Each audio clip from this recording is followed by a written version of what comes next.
president who wants to be bound by no law or constitution, perpetuating a unified assault on American traditions.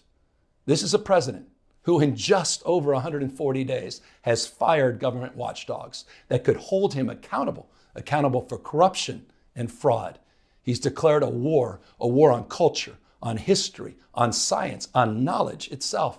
Databases, quite literally, are vanishing. He's delegitimizing news organizations, and he's assaulting the First Amendment. And the threat of defunding them, at threat, he's dictating what universities themselves can teach. He's targeting law firms and the judicial branch that are the foundations of an orderly and civil society. And that was Governor Gavin Newsom basically accusing Donald Trump of being a dictator and detailing the qualifications for being a dictator. I'm Claire Potter. I'm Neil J. Young. And we are here to say no kings. And Neil, when we logged on, you told me something particularly disturbing had happened in Los Angeles. Can you tell our listeners? Yeah, I mean, this is breaking news. As we were just coming on, Senator Padilla was forcibly removed and handcuffed by security forces at DHS Secretary Kristi Noem's news conference in Los Angeles. The video shows him stepping forward and identifying himself as senator and not even able to begin his question when these police, some sort of security force, immediately tackles him to the ground and drags him out of the conference room. Apparently he was handcuffed for a while. He was not detained or arrested, but this is craziness. Horrific sign of just the way this administration moves. And I think the tip of the iceberg of where we're headed. Yeah, and it's a very graphic way of saying to all Americans, no one is safe. You can be a senator and you are not safe. I mean, one of the things I saw from a story on the Hill that I'll link to is that everybody has conflicting stories, at least on the Homeland Security side of what happened. There's some people who were saying, well, nobody knew who he was. He was just pushing his way to the front of the room. He was lunging at Secretary Noem. Secretary Noem said, well, that's really not how you want to ask someone a question. That's not a civilized way to sit down and have a conversation. This is all such bullshit, Neil. Yeah, exactly. And I think that Kristi Noem's response is the tell here, right? That she's saying, oh, this wasn't civil, this wasn't proper. Right. That undercuts any other argument about not knowing who he was, that he wasn't clearly identified, that it seemed some sort of threat. I mean, first of all, who all was allowed into this room to begin with? It wasn't an open town hall that, had thousands of people. Also, he's an identifiable figure. There's 100 senators. We know what all their faces look like. I also think it's worth saying that we are in a moment in which there are hundreds, if not thousands, of masked men roaming this country, disappearing folks into vans and to trucks. And so I don't think that these two things are deeply connected, but I don't think they're not related either. And I think it's just sort of worth us bringing that into the conversation. If the administration's response to this particular incident is, oh, we had a hard time identifying him, or, oh, this wasn't the proper way to go about these things.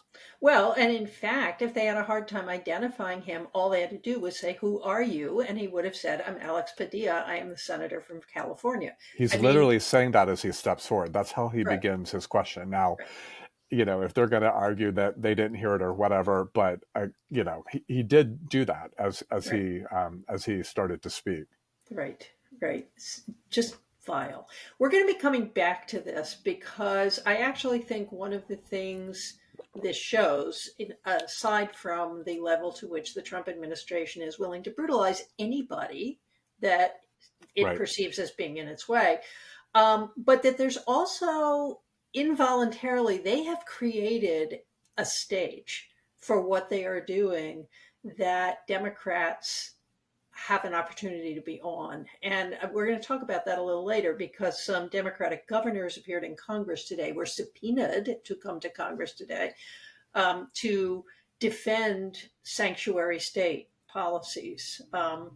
And we'll get to that because actually not all the governors have a sanctuary state.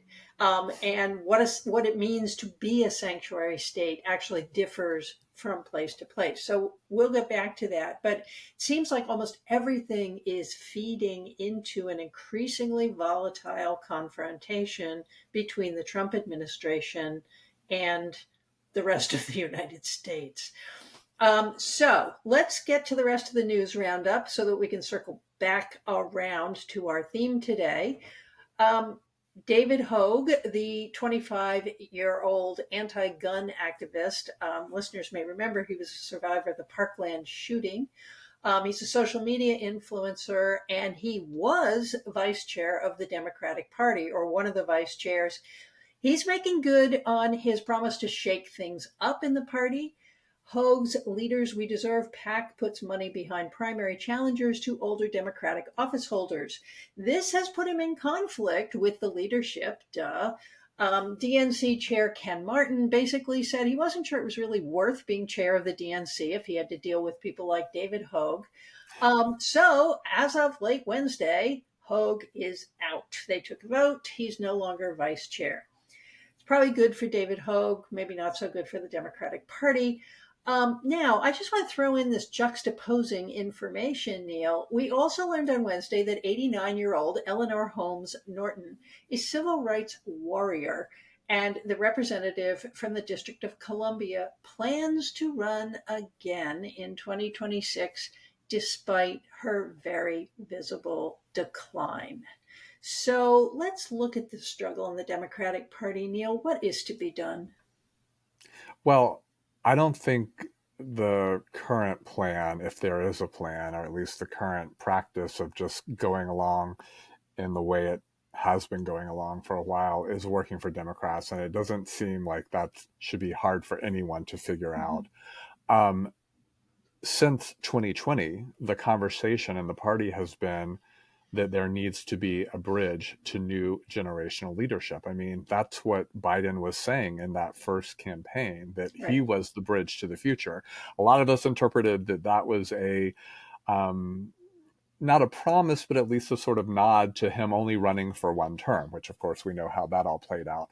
But I think that that was just a hope that did not give way to an actual strategy of moving this party in the direction of the future. And I think that this sort of old guard versus new guard face-off should have been resolved a long time ago, shouldn't even be a point of confrontation.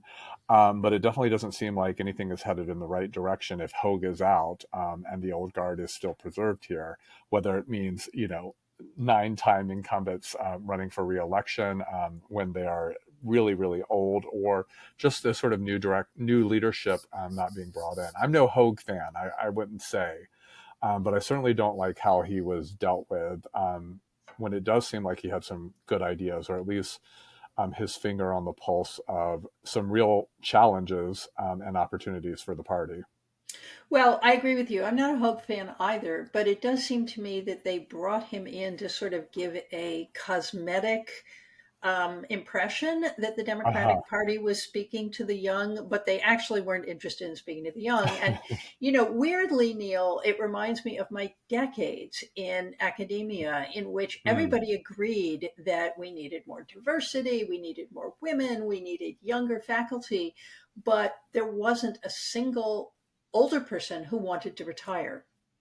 And, it's really difficult when you put all of the decision making in the hands of quite elderly people. I think we all know elderly people who we respect and love and wish the best for, who are not what they were. Certainly, Eleanor Holmes Norton is showing visible signs of intellectual problems. And at 89. And why wouldn't she at 89? Absolutely. Should she be there at 91, given what we are seeing? We had a Democratic congresswoman who basically left and was found in an assisted living facility in Texas. We've got the Joe Biden problem. So I don't understand why the Democratic Party doesn't want to deal with this. Now, that being said, primarying people in your own party is a ticket to the exits, right? I mean, it's just not done. But what should people do? I mean, I don't know because you think about the 1970s. I mean, the way that the Republican Party was remade was that all these folks got primaried from the Right, right. right, And it set in motion a revolution that led to Reagan and a rebirth of conservatism and really, I think, a dominance that we, are still living with to this day, hmm and certainly a political reality for the Republican Party that you know basically led to Trump. I think, not to draw too straight a line. So I don't know. I mean, I'm enough of an institutionalist and a small C conservative that I don't like that sort of primarying spirit. But I don't know that if I would argue that it's a bad move politically. It certainly has worked out for Republicans, or at least for conservatives in the Republican Party. Um, I don't think here correct me if I'm wrong on Hoag's plan, but it didn't seem like there was necessarily an ideological coherence to right. the operation as much as it was just like, let's get the older folks out for a newer batch of leaders. But that could work too, potentially.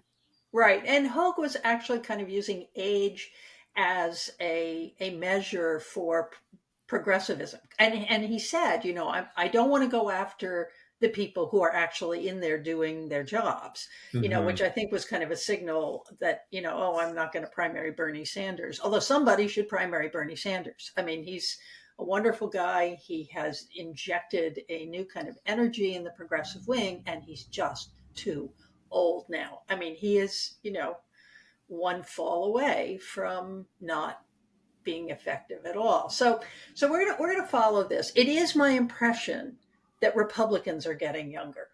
Not all of them, but they are Absolutely. running younger people in these Absolutely. races, and I think we have to keep our eye on that. Okay, so let's look at the not so young, not so old. I have no idea how old he is. Sexual harasser and former governor of New York State, Andrew Cuomo, who seems pretty positioned to hammer progressive Zoran Mamdani, which my mother told me she really likes Zoran Mamdani. I don't know why. Hmm. In the June 24th New York City mayoral primary. On Wednesday, Cuomo scored an endorsement from former Mayor Mike Bloomberg. Whether he wins the primary or not, Cuomo says he plans to run on the Fight and Deliver party line. This is a political party he created for himself. And for those of you out there who don't know New York City politics, this happens all the time. Yeah. People create new parties to run when they know perfectly well they can win, but the Democratic field is too crowded. Neil, what do you think? You're a New Yorker. Yeah, I mean, I will say I don't follow New York City politics as closely as I did when I actually lived in the city, but no fan of Cuomo. Looks like he's going to win in a landslide. Feels like just the type of guy that often is New York City mayor, Mm-hmm. especially for the bluster and for the, shall we say, indelicate personal life.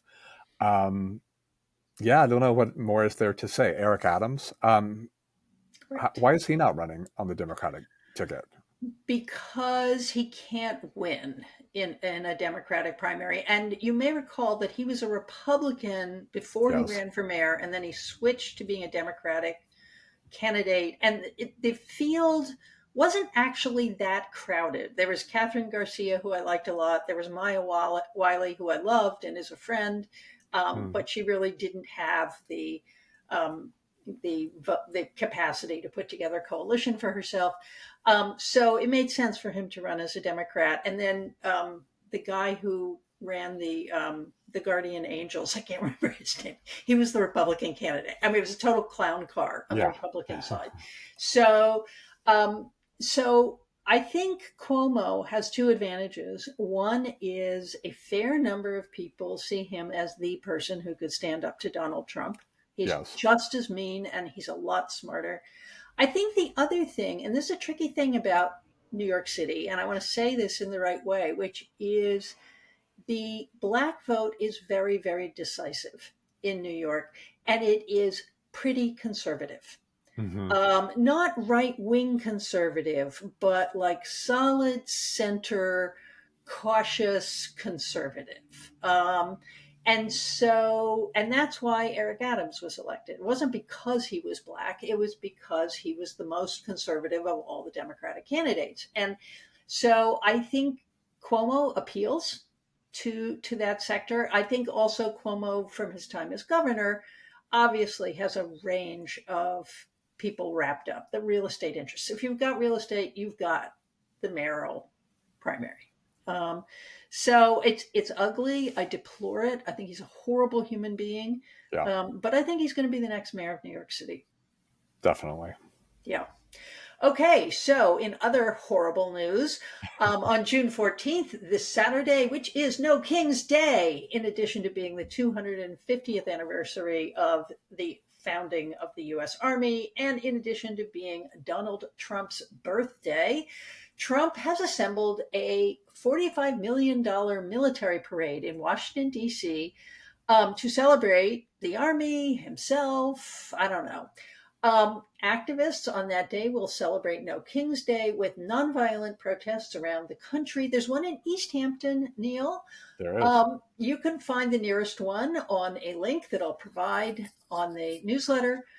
In response to this vast number of protests, Trump has said that protesters will be greeted with, and I quote, very big force. It would, of course, be terrible if people who signed up for the free tickets, which in order to go to the parade, you have to go to the website, which I'll be linking to. You could sign up for 2 tickets, but it would just be terrible if you didn't show up and use them. Neil, what do you think? I mean, so much to say here. There's also, and I didn't read enough to know if this was legit, but I was seeing on Twitter yesterday that apparently there's offers on Craigslist to pay people to come to the parade. Oh Again, my I don't know God. if that's actually accurate or not. Just saw it on Twitter. So take it for what it's worth. But more importantly, we have a president who's spending millions and millions of dollars to have a birthday party for himself because, you know, his parents never loved him. I was in DC a little over a week ago. I can't remember if I mentioned this last week on our episode. And it was already in preparation for this, you know, stuff going up. And it really was a creepy, creepy vibe. In addition to feeling like there was a real just MAGA energy to the city from Mhm. tourists and the sort of folks who want to be in that town right now. I think obviously the threats being made to counter protests or protesters is very troubling and will also, you know, tie into our larger conversation for this episode. Should we expect that this is now going to be a yearly event? I think it probably will be. God, that's a horrible idea. It could be. I think one thing that it will depend on is how badly the streets are torn up. Apparently, it's going to be very, very hot in Washington, D.C.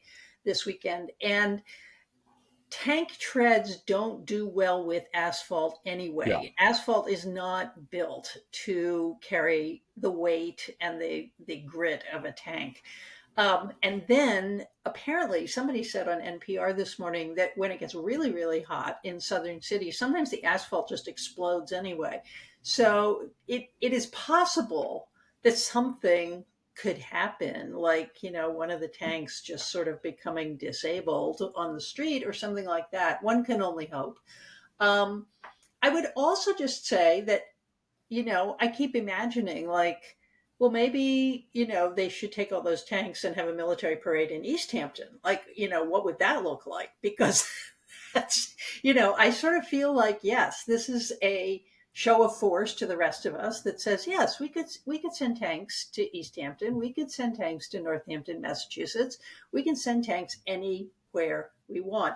I would like to say that between the occupation of Los Angeles and this military parade, in the course of a week, Donald Trump has spent about $200 million on yeah, shows of force.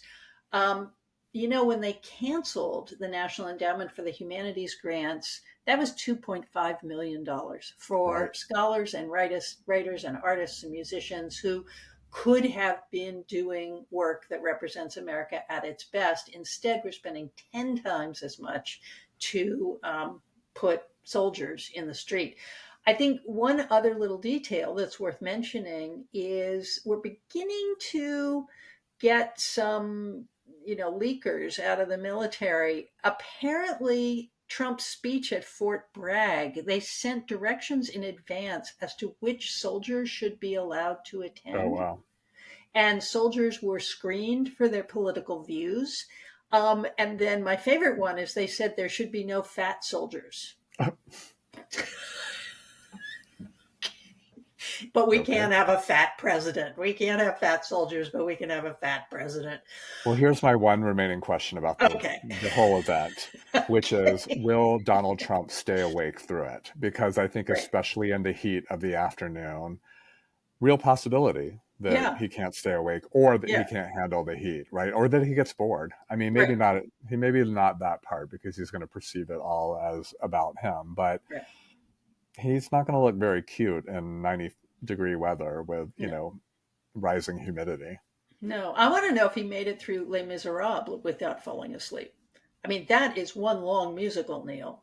What a choice, too. I mean, know. I know. read the wiki page at least before you It's just- purchase the tickets. I know. Well, and J.D. Vance going in, they said, are you excited? He said, oh, I don't know anything about it. And, I don't know what the show is about. And it's like one of the oldest and most famous shows on Broadway. And I'm thinking, is he pretending not to know anything about musical theater because it might make people think he's gay? Okay, I want to say something about this, because Okay. not only did he say that, he also tweeted this. He tweeted it as a joke between, Right. They had this conversation with his wife, and he was like, Right. "Oh, is that the one about the barber?" And she was like, "No, Right.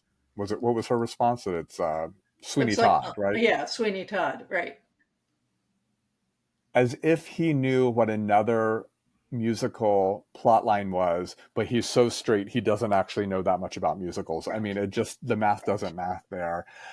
Stop overcompensating J.D. Vance. Also, I thought the whole point of taking over the Kennedy Center was that there were certain shows that were in the realm of what this administration liked. So do you know this show or do you not? Like, pick a storyline and stick to it, in terms of like the politics you're putting forward. But this is just another ridiculous expectation on our part for some sort of coherence from them. That is right. That is right. Well, and of course, reporters are having to get awfully clever. Like they asked Donald Trump on the way in, which was his favorite character. And he started talking about immigration. I mean, it was like, Yes. he doesn't know any of the characters. Okay. This is a variation of what his favorite verse from the Bible is, or what his favorite book from the Bible is. Right? Like, just do this every single time That's when any right. content is out for him. Yeah. Right. Okay. So, sad note this week, we lost Brian Wilson, the musical heart of the Beach Boys, and a path-breaking composer. He was 82 years old. People like Elton John are saying, he changed music completely. And I would actually like to just say, it makes me very sad. Brian Wilson and the Beach Boys were like the wallpaper of my childhood. Mm. And they just exemplified what it meant to be young, what it meant to be free, what it meant to be happy. But I also think their music, and I'd be interested in what you think about this, Neil. It was very easy for a young queer person to sort of inject herself into this music, even though it was about boys and girls with each other. It opened the possibility for other kinds of love and attraction and fun too. What do you think? Well, this is where I betray my age a little bit and say I don't have that strong of a feeling about all this. Okay. It was not the wallpaper of my growing up. So I want you to say more about this, because I'm very Okay, everyone. I'm older than Neil is. Sorry. So when the Beach Boys started putting their albums out, we had the sort of like darkness of the Rolling Stones. We had the Beatles in transition from sort of bubbly pop stuff to trying to become serious musicians. But we also had a sort of television culture that was very focused on California. There Hmm. were shows like Gidget and the Brady Bunch, and there was California was sort of like the ideal of the perfect life, the beautiful, affordable ranch house, being able Yeah. to just like throw your surfboard in your wood paneled station wagon and go down to the beach. And they represented a kind of youthful yearning for happiness and freedom, but also some of their songs, like I would say the song In My Room, was about how teenage privacy and what did it mean to have a place that you could go just to fantasize and dream about the life you might have for yourself. Their music was about young love, not anything that might necessarily end in boring things like marriage and mortgages and blah blah blah, the things you and I do, Neil, but um, just like being in love and how happy that was, or the fun of drag racing a car without any of the danger involved in drag Mm. racing a car. So there was a kind of lightness to the music, and a kind of there was very little bass in it, Right. so it sort of sounded like sunshine. Mm. Um, so anyway, he was an extremely important figure, and I think the Beach Boys are kind of a light spot in a 1960s where rock and roll increasingly became darker and darker. Where people like Janis Joplin and Jimi Yeah. Hendrix are dying of heroin overdoses, Yeah. where the Rolling Stones are making songs like "Sympathy for the Devil," where the worst excesses of the Vietnam War and Vietnam War protests are beginning to shape really important music. Like um, Neil Young's "For Dead in Ohio," um, but the Beach Boys sort of retained this promise that happiness was there and it was attainable for everyone. I love that. Thank I you. think you should write about that. Not to give you Okay. another, you have enough to do, but Right. Right. Okay. I'd Mike love a queer Tomasky, reading are of the you Beach listening? Boys. Yeah. Okay. So let's go to our main focus, which is, of course, no kings. And how is Trump becoming a king? By totally running roughshod over the Constitution, and the entire GOP is letting him do it. So on Thursday, Congress seemed to want to dress the anti immigrant raids up in the cloak of legality by bringing in Governors Kathy Hochul of New York, Tim Walz of Minnesota, and J.B. Pritzker of Illinois in for a turn in the GOP barrel. You can see sanctuary state city governors. They're very confused, the Republicans, whether they're sanctuary state governors or Yeah. sanctuary city governors, and Minnesota isn't a sanctuary state. Anyway, they brought them into Congress to basically harangue them, which is what they do. But something kind of different happened. I don't know if you got a chance to watch any of it, Neil. I didn't see this. I'm Okay. shocked that they were confused about the specifics of different state I policies know. around this. Tell me more. Well, of course, what a sanctuary state or a sanctuary city is differs from place to place. Right, of course. And it has a lot to do with what, not that people don't cooperate, although in Illinois, I think state and local police are forbidden to cooperate with ICE. That's not true in New York. It's Hmm. not true in Minnesota, although Minnesota has several cities that are sanctuary cities. One of the things I saw the hearing turning on was the question of sharing data. And it really sort of puts in high relief the efforts of Doge to take all these databases and merge them, right?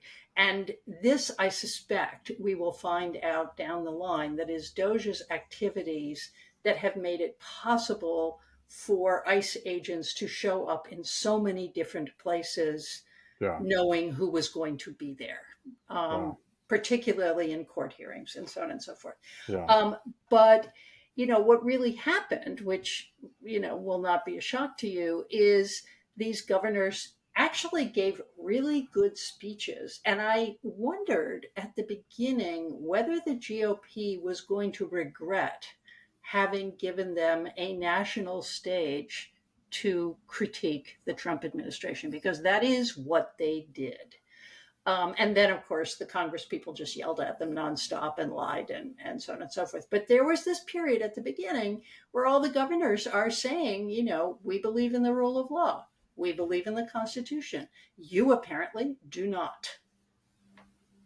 Yeah, I mean, I think obviously the point of this from the administration standpoint was a political theater that they assume plays out um, successfully for them. But when they don't have the sort of the facts lined up of what they're even talking about, and you're also bringing in a lot of folks that I think are really ready for a moment like this, it's going to not play out well for them. Now, is this getting shown on conservative media? No.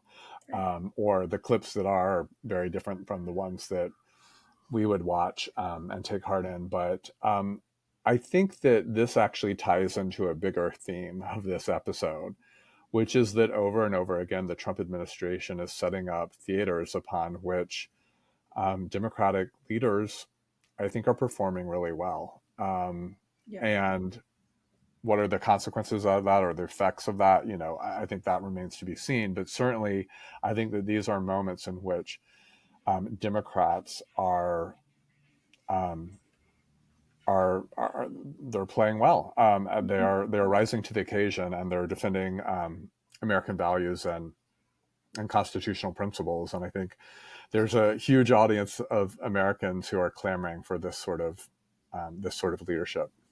Yeah, I think that's right. And you know, I don't know whether these hearings were planned before the riots began in Los Angeles, the anti-immigrant protests, and then a variety of police and military forces rioting on the protesters.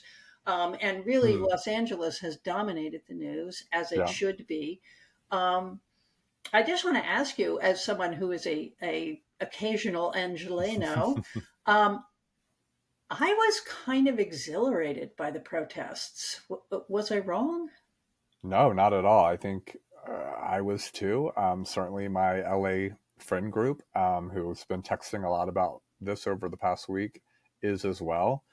Um, I think that this is a moment in which citizens um, are responding as they should.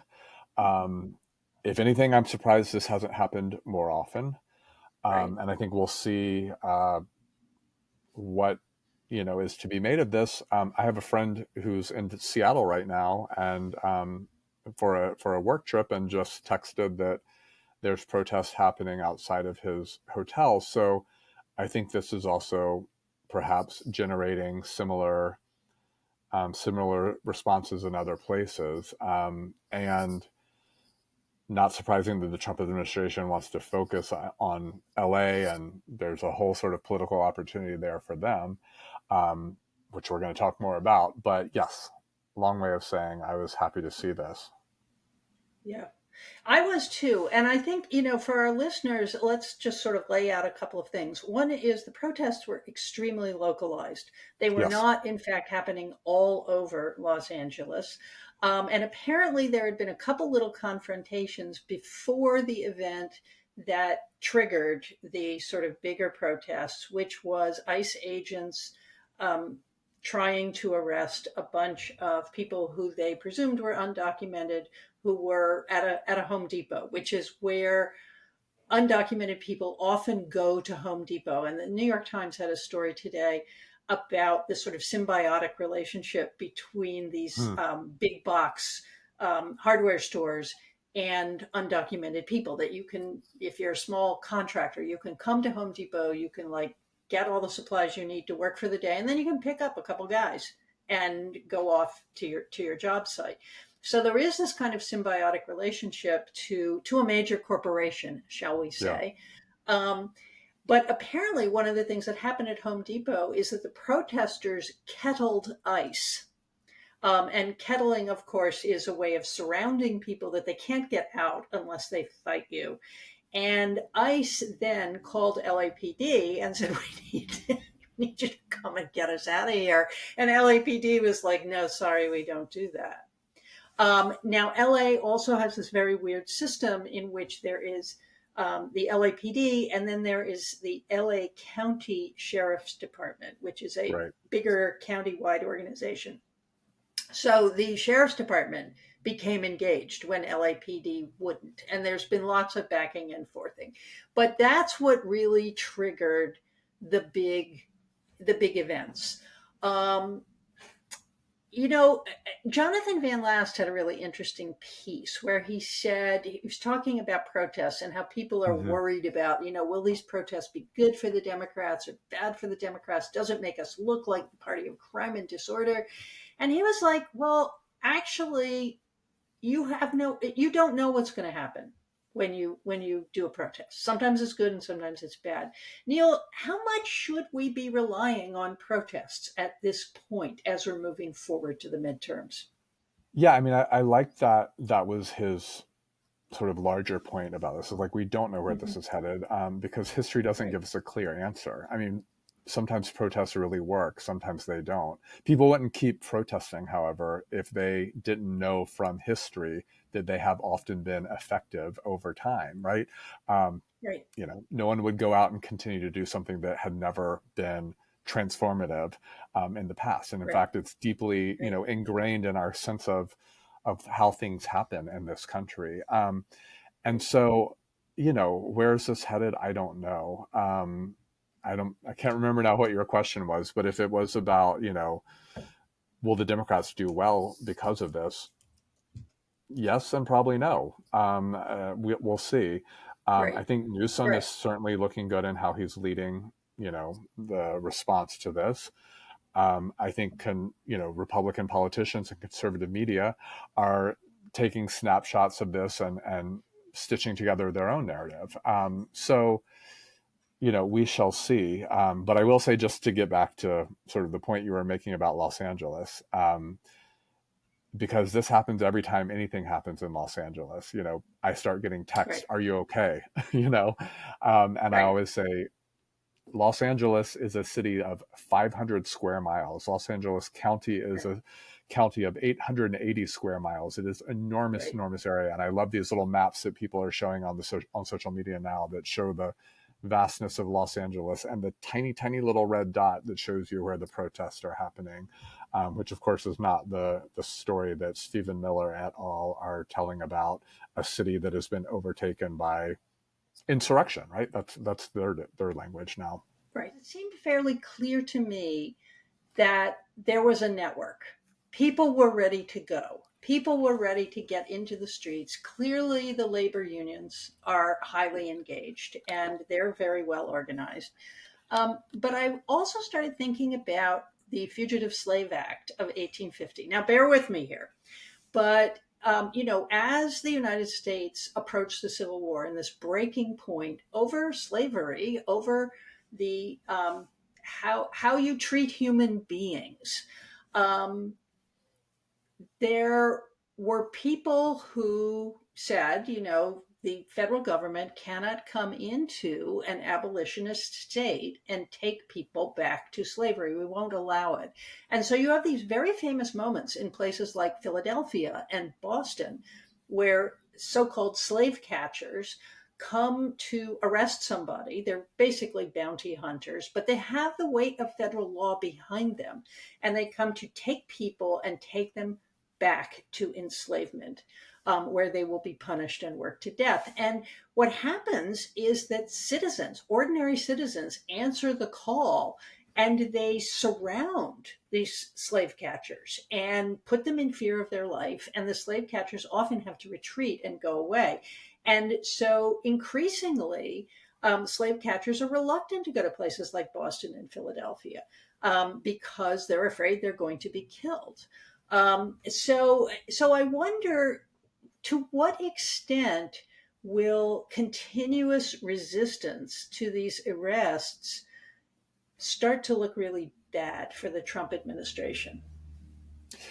I mean, it is the question, right? And I think that historical comparison is so intriguing. Obviously, we have a very different, federal state, and certainly a different sort of military power behind it, than was the case in the mid 19th century. Um, it, it doesn't look good for them in so many ways right now, but also I think all of this looks good for the base of the Right. party. And who is Trump concerned about? I'm not sure. But it seems to me that there's a real chance to lose a lot of that sort of middle ground of, voters who vote for him but maybe don't really like him. What you see is, I think, from a lot of the recent surveys, is dropping support for a lot of the sort of authoritarian impulses around the Trump administration, even if like still a slim majority of voters say they agree with the overall immigration objectives of or anti-immigration objectives, we should say, of the Trump administration. So there's a real chance here to sort of lose the thread if what Americans Mhm.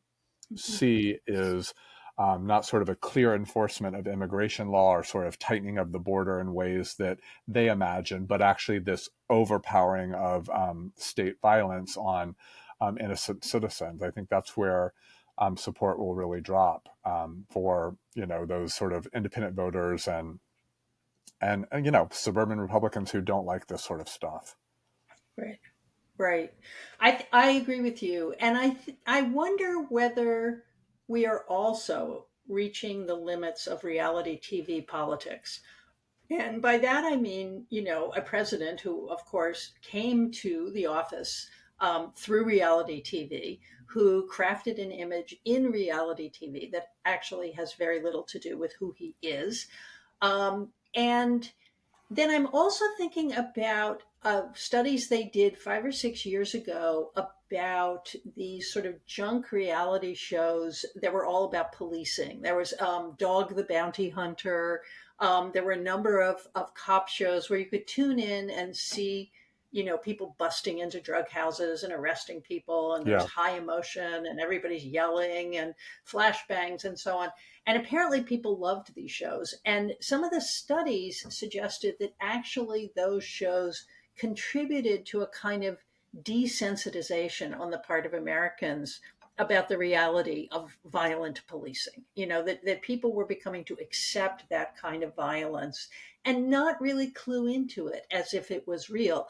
And I kind of wonder if Americans are looking at what's happening in LA, or looking at, say, the arrest of a sitting senator for asking a question of a cabinet member and saying, this isn't okay. I mean, what you're saying is right. We are seeing, on the one hand, a majority of Americans clearly approve of deporting people who are here illegally.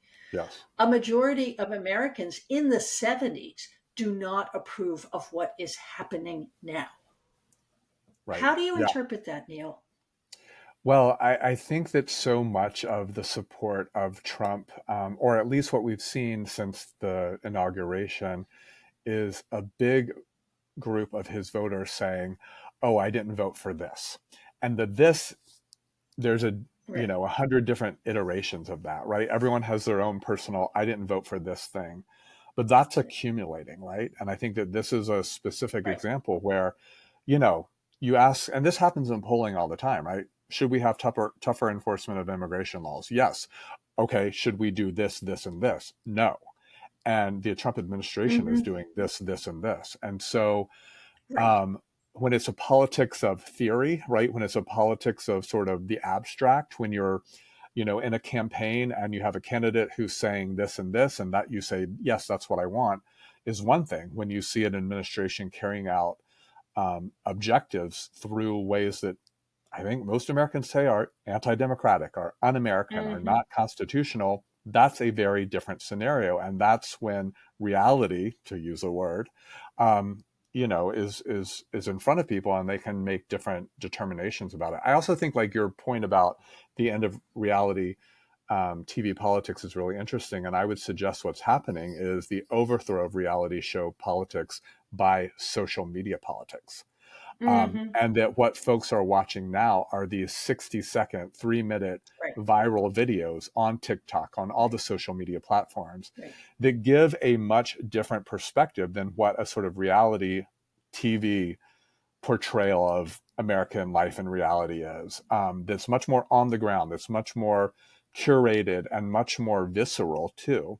And so people are seeing not some sort of big television production, but Right. these clips that are highly effective. And I think something that like Trump can't do anything about. Yeah, I think that's right. And that I'm glad you're taking us towards social media, Neil, because you may or may not know that I'm kind of fascinated with Taylor Lawrence, and I take her newsletter and so on and so forth. But she's very shrewd about this, even though she's kind of off the deep end on other things. And Lawrence pointed out two things. One is that at an event like the rioting in Los Angeles, which isn't really rioting, it's Yeah. protests that are being suppressed by the police, um, that right wing influencers are on the ground immediately. And there Yeah. is this network of right wing influencers on social media who are just pumping the narrative out. And you can almost see it in their posts. They're almost the same. And if they are not word by word the same, it's the same logic. Mm-hmm. So there's that. And it keeps coming back to why can't Democrats get on top of social media? It's really unclear to me. There's a lot of us in this totally unorganized way out there battling it. Otherwise, it's like three nice gay men in their 20s who are publishing selfies with Kamala Harris.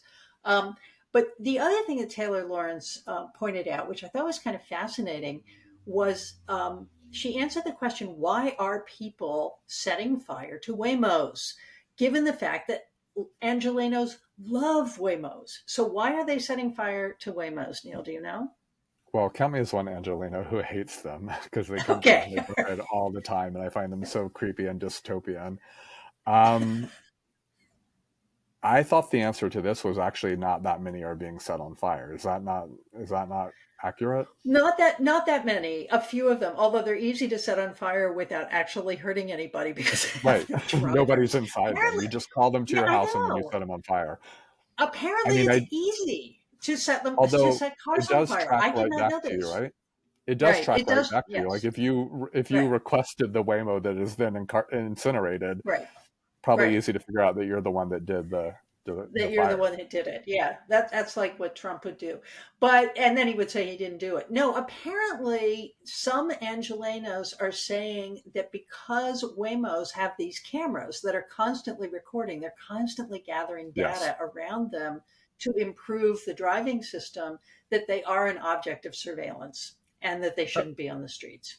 Absolutely. I mean, I Yeah. think like that's the Yeah. thing that I find so creepy and dystopian about it, them constantly coming through my neighborhood is they have those cameras on top that are, recording everything. And yes, it's Right. necessary apparently for the technology of a self-driving car. And also one can imagine a million different other uses for that Right. same data. Um, I also think, again, this hasn't happened that much, but this comes on the heels of all the brouhaha over Tesla. And so I think those Hmm. things are right, all the ways that those cars have been attacked and set on fire and dealerships, so, became sites of Right. protest. So I think there's a link there in the public imagination, at least on the right and conservative media, to make that sort of um, Yeah. association. Yeah. I I mean, agree. heaven forbid that, And self-driving cars be attacked as right. innocent people are being, thrown into vans and flown to El Salvador. Right. I actually saw one horrendous video of a woman who was shot with a rubber bullet Yeah, trying to get to her own house. But also, Seth Masket, and I'm going to link to this. Seth Masket, who's a political scientist at Colorado, I think, interviewed a political science professor, a colleague who was arrested in Los Angeles, went to the protest, said at a certain point they were being asked to leave. There were loudspeakers saying everybody needs to disperse, everyone needs to disperse. But in fact, they were surrounded and they were not mm, allowed to leave. So they were simultaneously being told to leave wow, and then castigated for not leaving. And then they were all arrested for not leaving. wow. So it also seems like They're trying to pump up arrests Yeah. in Los Angeles. But let me say, there's sort of two feminist journalists that I follow, Molly Jong-Fast and Jill Filipovich, and they're both sort of saying this could be a turning point, that actually the escalation of violence in this way suggests that actually Trump is feeling weak. What do you think about that analysis? I think it's spot on. And I think, others like David Graham and David Frum, both at The Atlantic, have made similar arguments. And they've also, and Molly and Jill both, part of their argument as well is the escalation of violence coupled with the sort of overperformance of the military, right? From the parade Right. stuff happening this weekend and also the show of force in Los Angeles, that all of this is a sign of an administration that's actually very weak, that these aren't exertions of power. I mean, they are of sort of state violent power, but not of an administration that's sort of in control of things. And I think that feels absolutely right. Even as we again say that, I think, keep in mind that there are real innocent people, there are vulnerable persons who will really pay a price for this escalation, even if it is something that I think exposes the weakness at the heart of the Trump administration. I mean, a very weak Right. administration can do very violent, awful things. Right. Well, and I think it's similar to the attack on the federal bureaucracy too, which is the theory is if you traumatize people, they will then just buckle. Right. And I don't think people are buckling. I think the protest this Saturday will be really interesting. I'm going to one, you're going to one, and we'll see in our little tiny towns what that looks like. But I think that this is mobilizing people. I also just want to end with a question for you about Gavin Newsom, because I don't actually know him that well and I don't follow him that much. I don't actually really like him. But what are the opportunities and risks for him in going up against Trump? Because people are now saying, Trump made him a presidential candidate. It's a done deal. What do you think, Neil? Yeah, I mean, I feel like the opportunities far outweigh the risk. That said, one of the risks is that he is arrested by this Right. administration.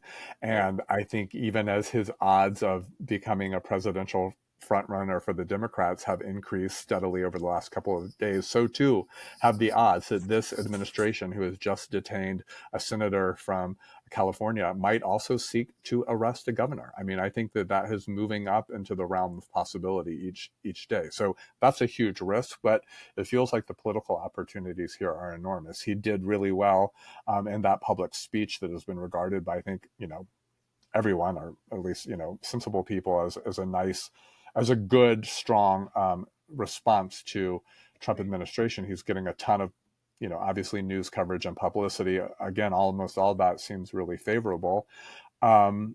He's also a scrappy guy that likes to play hardball just as much as Trump does. So this is someone who's not going to, I think, collapse in any way or sort of cave under pressure. I don't know. It's hard not to see this as just opportunities galore.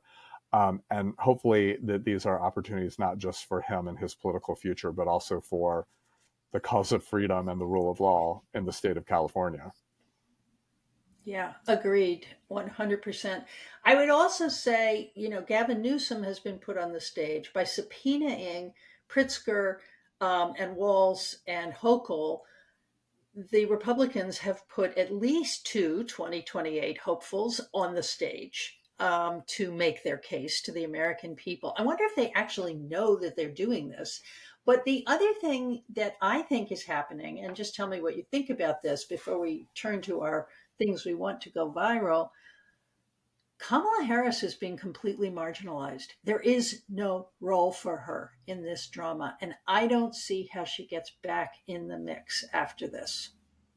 I totally agree with you. I don't know what the bigger, backstory of all that is. Is it, marginalization by party leadership? Is it her own, you know, disinterest, or just, stepping back from I don't know. But it definitely is notable that the last presidential candidate from this party is pretty much not on the scene.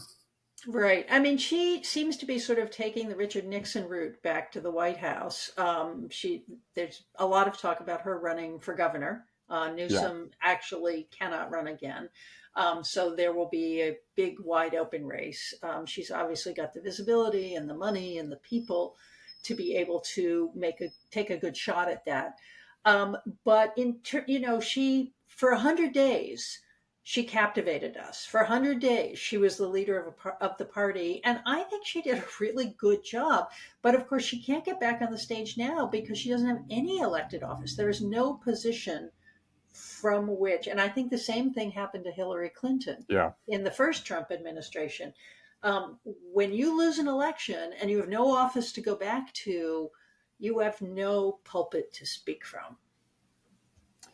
Yep, I think that's right. And then when you make media appearances, then you get, or paid speeches, you get really criticized for doing those things, often from people who are supposedly on your side. So in some ways, Right. you really can't win in this position. Right.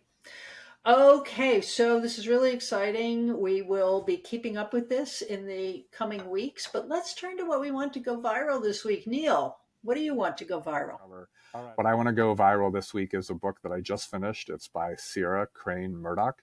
It's called Yellowbird: Oil, Murder, and a Woman's Search for Justice in Indian Country. Came out in 2020. I had never heard of it until recently. A friend recommended it. It was actually a Pulitzer Prize finalist in 2021 in the Wow. nonfiction category. It is one of the most incredible things I've ever read. I was devastated to finish it because I just did not want it to end, even as I raced through it. It is a very deeply reported account of basically a missing white oil worker who disappears on an Indian reservation in North Dakota. And the native person, Lissa Yellowbird, who gives the book its name, who spent years of her life searching for him and really leading the investigation here when law enforcement and other authorities really didn't pursue this very carefully.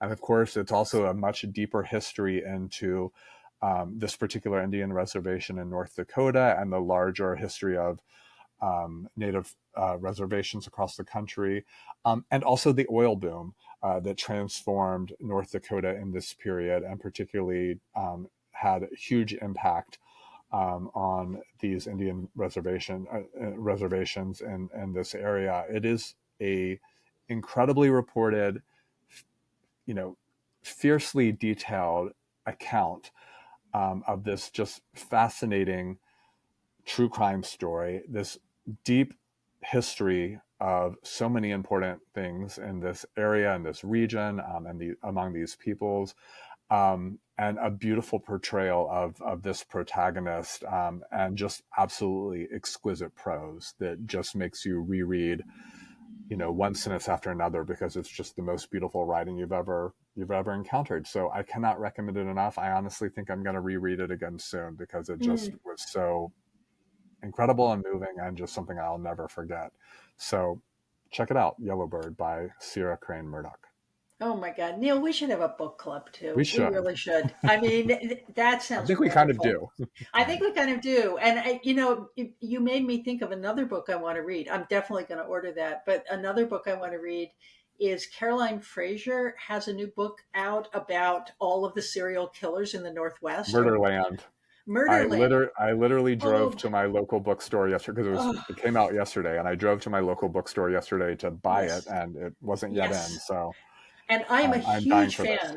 a huge fan of Caroline Fraser. Her book about Laura Ingalls Wilder is, I mean, it won a Pulitzer It Prize, won a so Pulitzer, duh. yeah. But it is a fantastic book, and she seems to specialize in telling stories about people that evoke a portion of the country that we don't understand well enough. So Right. anyway, okay, Yellowbird, gonna order that and gonna run down to my own local bookstore and see if they've got it. So I am also recommending a book to listeners this week, which just came out last week, and I pre-ordered it, so it arrived on my doorstep. Lovely surprise. Molly Jong Fast's memoir about her mother, Erica Jong, How to Lose Your Mother, a Daughter's Memoir. Jong Fast, we cited her earlier in the broadcast, is a political writer, And Erica Jong was a celebrity in the 1970s, a feminist writer, which was a period in which feminist books were really, really hot. So Jong had actually published a few books of poetry and at least one novel. And then she published the book Fear of Flying, I believe in 1972, um, when and made famous the phrase a zipless fuck. Uh-huh. And the zipless fuck was, of course, actually something that gay men do all the time, which is this sort of quick, perfect sexual encounter that you walk away from. And it doesn't include having a relationship, it is pure eros.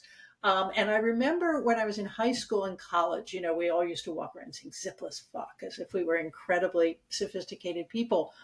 Well, Molly Jong Fast says actually her mother was brilliant and beautiful and smart and a stone narcissist and a terrible, terrible mother. That Mm. really the fact that she invented the zipless fuck actually gives us a little window into the idea that actually people weren't real to her. And what was most Mm. painfully not real to her was her daughter, Molly, who she claimed to love, love, love, love, love. And one imagines that you have to take her seriously, that she did.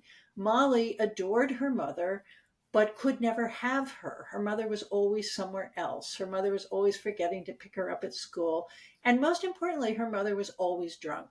And what we learn about Erica Jong, which I think a lot of people knew about her, they just didn't talk about it, was that she drank all the time. Molly herself becomes an alcoholic and an addict. In part, she becomes an addict when she's 13, when her mother Wow. introduces her to diet pills, Oh my takes her to the gosh. doctor and says, "My daughter's fat, do something." The doctor prescribes diet pills. And now Molly is 20 years younger than me. So that would have been in the 1990s when everybody knew that Right. diet pills were a bad idea and they were addictive.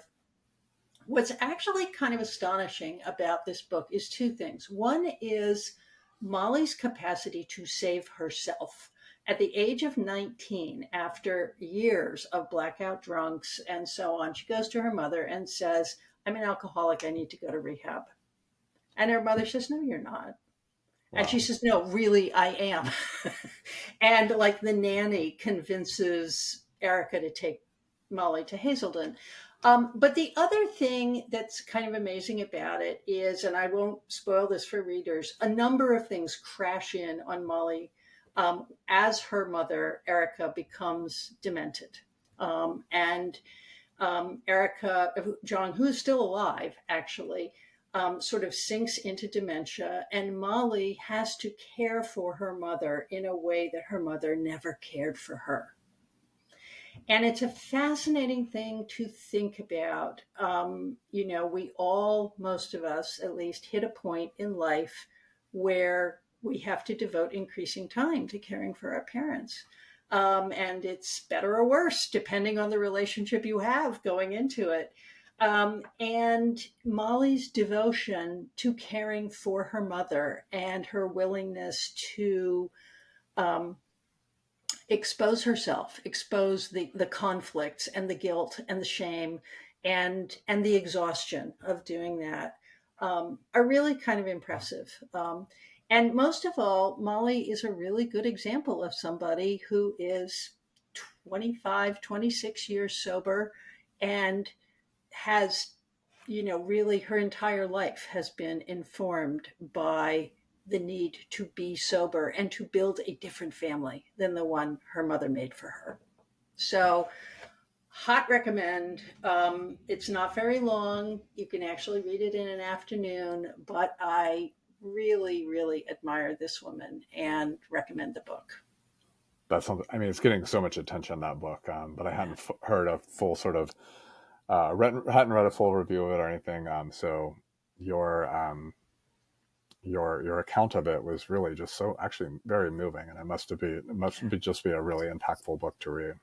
Yeah. Well, actually, I'll tell you a little interesting thing, and it's at the end of the broadcast, so probably nobody will see it who shouldn't see it. But I'm on the listserv, and one of the things I noticed is a lot of the feminists on the listserv who are Erica Jong's contemporaries or a little younger were like, why do girls write these terrible books about their mothers? Why is it that the mother is always blamed? Where was her father when all of these things were happening? And then an actually quite famous feminist who is maybe in her late 40s said, well, actually, I knew Molly growing up, and everything she says in the book is true. so so it's interesting. This will be a sort of reckoning for second wave feminists too, to sort of begin to pick apart what actually counted as feminism and what were the costs of feminist celebrity. Yeah. Interesting. So Neil, we've got so much to read. I guess we better go do it. Absolutely. Let's do it. Okay, so I'll see you next week, friend. Sounds good. Take care, everyone. You too.